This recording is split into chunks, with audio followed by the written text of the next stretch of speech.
Assalamualaikum warahmatullahi wabarakatuh. Kami dari kelompok 6 di sini akan mempresentasikan tentang analisis sistem pembayaran pajak berbasis aplikasi Android.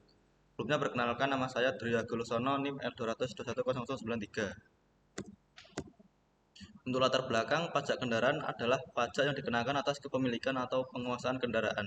Kendaraan ini mencakup semua jenis kendaraan beroda dan perlengkapannya, yang digunakan di segala jenis jalan, darat, dan ditenagai oleh peralatan teknik seperti motor atau peralatan lainnya yang mengubah sumber daya energi menjadi tenaga gerak kendaraan bermotor yang bersangkutan. Studi kasus ini akan membahas bagaimana penerapan teknologi dan pengembangan aplikasi Android dapat membantu memecahkan masalah dalam pengelolaan pajak kendaraan. Kami akan menggali dampak positif dari aplikasi ini terhadap pemenuhan kewajiban pajak wajib pajak dan bagaimana ini mempengaruhi aspek-aspek seperti efisiensi operasional dan keberlanjutan bisnis dalam konteks pengelolaan pajak kendaraan. Kemudian untuk analisis kelemahan sistem lamanya, yang pertama itu adalah masalah dalam sistem atau problematika sistem manual, yaitu kinerja rendah. Sistem manual cenderung lambat, yang mengakibatkan proses pembayaran pajak kendaraan menjadi lama dan memakan waktu. Yang kedua, kurangnya informasi. Sistem manual kurang informatif dan tidak terorganisir, sehingga pemilik kendaraan kesulitan mendapatkan informasi yang mereka butuhkan. Pemilik kendaraan seringkali harus membayar denda tambahan karena keterlambatan pembayaran pajak akibat sistem manual yang tidak efisien. Kemudian keamanan rendah. Sistem manual rentan terhadap kehilangan atau penyalahgunaan data fisik yang dapat mengancam keamanan data pribadi dan finansial pemilik kendaraan. Terus yang terakhir adalah kurang efisien. Proses fisik dalam sistem manual memperlambat efisiensi, baik dari sisi pengguna waktu maupun sumber daya. Perkenalkan, nama saya Abdul Qadir, NIM L202155. Analisis kelemahan sistem lama. B. Peluang atau aplikasi berbasis Android. Peningkatan kinerja. Aplikasi berbasis Android dapat meningkatkan kinerja dengan memberi solusi yang cepat dan efisien.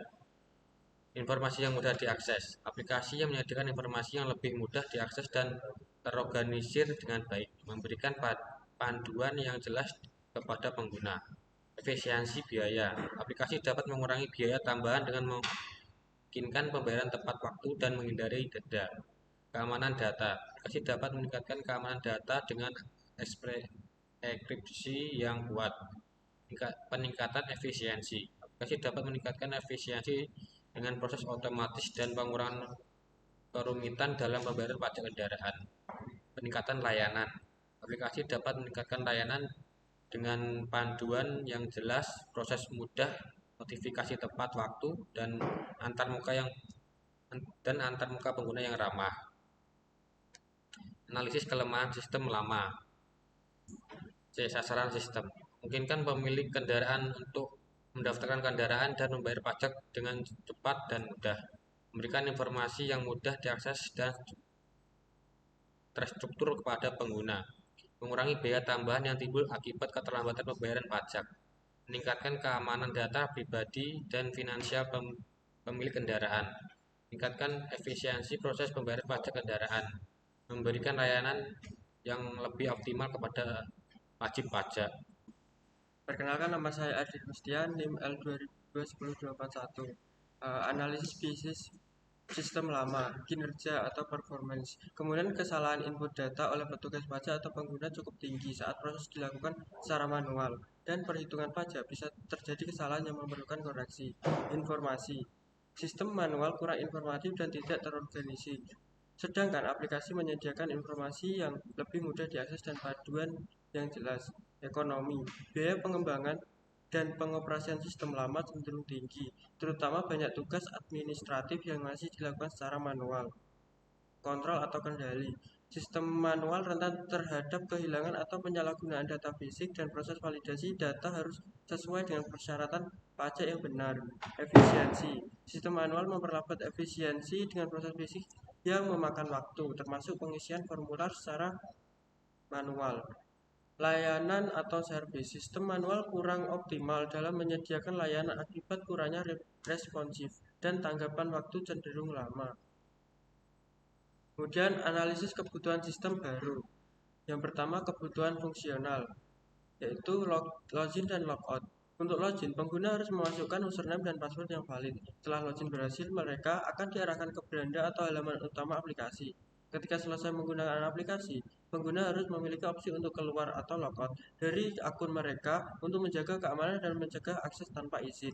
2. Menampilkan halaman beranda. Halaman beranda biasanya akan berisi ringkasan informasi yang relevan seperti informasi tentang pajak yang akan jatuh tempo, notifikasi penting, dan mungkin berita terkait pajak. Selain itu, akan terdapat tautan ke fitur utama aplikasi seperti pembayaran pajak, riwayat transaksi, informasi kendaraan, dan lainnya. Kenalkan, nama saya Tara Ahmad Zulfikar, NIM 90. Selanjutnya menampilkan menu transaksi. Menu transaksi akan berisi daftar lengkap jenis transaksi yang tersedia seperti pembayaran pajak tahunan, perpanjangan STNK, perubahan data kendaraan, dan lainnya. Setiap opsi transaksi harus dapat diakses dengan mudah dari menu ini. Selanjutnya, memproses pembayaran pajak kendaraan bermotor. Proses pembayaran melibatkan serangkaian langkah mulai dari memasukkan data kendaraan seperti nomor registrasi, jenis kendaraan, tahun produksi, hingga pemilihan metode pembayaran, kartu kredit, transfer bank, dompet digital, dan lain-lain. Aplikasi harus memungkinkan pengguna untuk mengonfirmasi pembayaran setelah melihat rincian pajak yang harus dibayarkan. Selanjutnya, menampilkan riwayat pembayaran pajak kendaraan bermotor. Riwayat pembayaran harus menyantumkan semua transaksi pajak kendaraan bermotor sebelumnya yang telah dilakukan oleh pengguna. Ini akan mencakup tanggal pembayaran, jumlah yang dibayarkan, nomor transaksi, dan status pembayaran. Selanjutnya, menampilkan informasi mengenai pajak kendaraan bermotor. Informasi ini akan mencakup rincian lengkap tentang tarif pajak berdasarkan jenis dan ukuran kendaraan, aturan pembebasan pajak, tanggal tenggat waktu pembayaran, dan informasi kontak jika pengguna memiliki pertanyaan terkait pajak kendaraan. Perkenalkan, nama saya Rian Catur Agusta. Baik, saya akan melanjutkan analisis kebutuhan sistem baru. Yang ketujuh ada menampilkan informasi mengenai lokasi kantor Samsat terdekat. Fitur ini akan memanfaatkan GPS perangkat pengguna atau meminta mereka memasukkan lokasi saat ini untuk menampilkan kantor Samsat terdekat. Informasi yang ditampilkan harus mencakup alamat, nomor telepon, jam operasional, dan peta interaktif untuk membantu pengguna ke lokasi tersebut.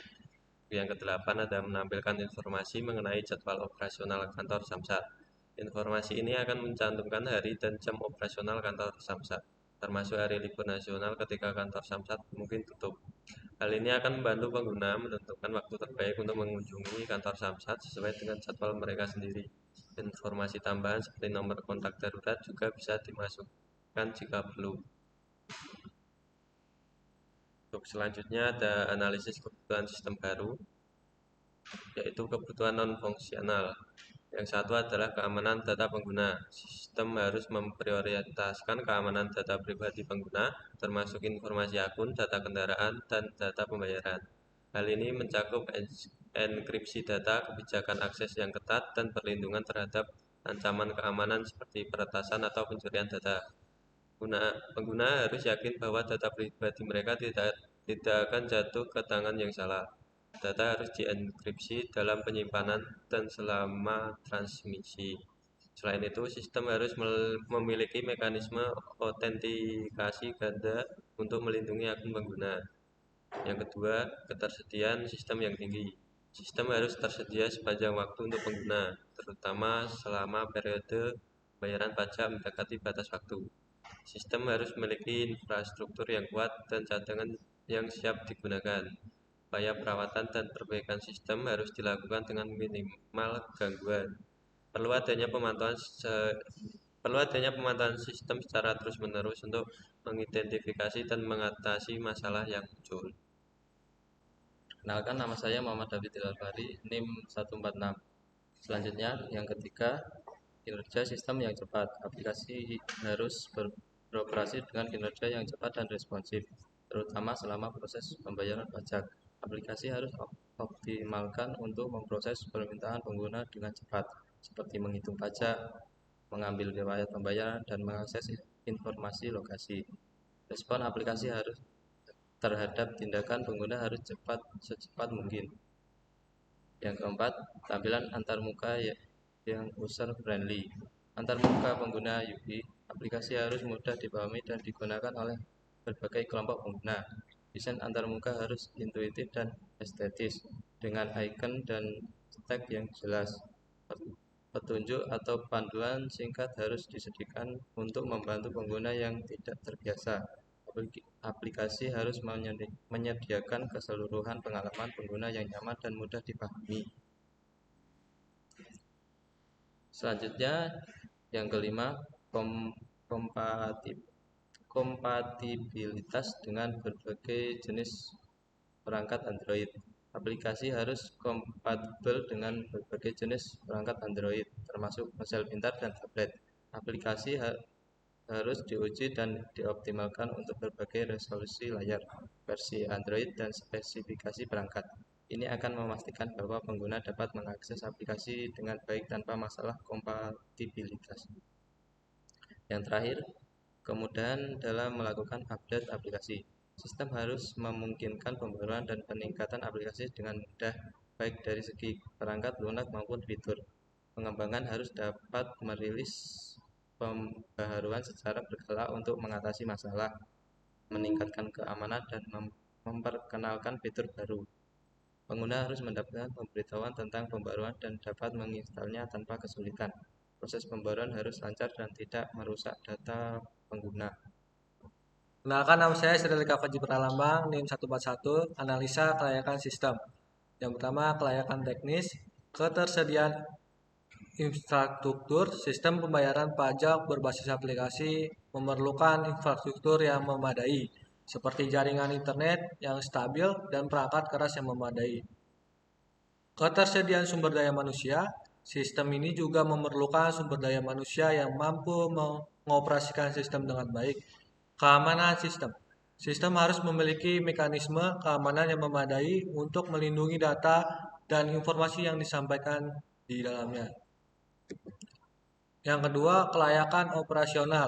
Kemudahan pengguna. Sistem harus mudah digunakan untuk pengguna sehingga pengguna dapat mudah melakukan pembayaran pajak.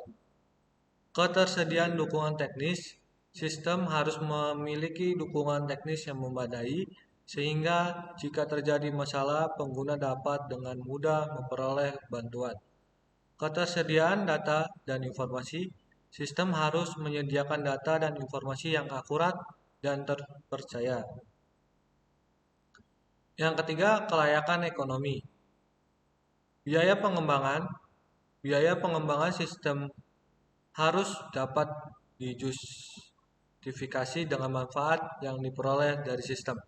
Biaya operasional sistem harus dapat dijustifikasi dengan manfaat yang diperoleh dari sistem. Manfaat sistem harus memberikan manfaat yang signifikan bagi pengguna, seperti kemudahan dalam melakukan pembayaran pajak dan penghematan waktu dan biaya. Terima kasih, sekian dari kelompok kami. Bila ada kata-kata yang salah, wabillahi taufiq wal hidayah. Wassalamualaikum warahmatullahi wabarakatuh. Mas boleh